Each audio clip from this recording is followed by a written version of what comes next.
কোন একজন নবী আল্লাহকে বলেছিলেন যে আল্লাহ আমি মারা যাওয়া কোনো মানুষকে দেখতে চাই, সে কেমন আছে। এটা শুনেন ভালো করে হাদিসটা, মারা যাওয়া কোনো মানুষকে আমি দেখতে চাই, সে কেমন আছে। আল্লাহ পাক সেই নবীর আরজি কবুল করলেন, বললেন আচ্ছা ঠিক আছে দেখাচ্ছি।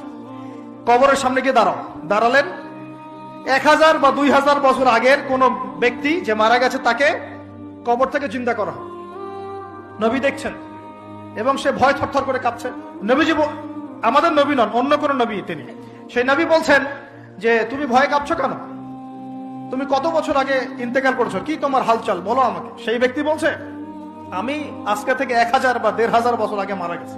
আমি ভয়ে কাঁপছি, যখন আমি মারা যাচ্ছিলাম মালাকুল মউত যে আকৃতি নিয়ে আমার সামনে এসেছিল, ওই আকৃতি আমি এখনো ভুলতে পারি না, তাই দেখে আমি থরথর করে কাঁপছি। তিনি বলছেন যে আমি 1500 বছর হয়ে গেছে আমার মউতের, কিন্তু আমার দেহ থেকে এখন পর্যন্ত রূহ কবজ করার যে কষ্ট, এই কষ্ট এখনো যায় নাই।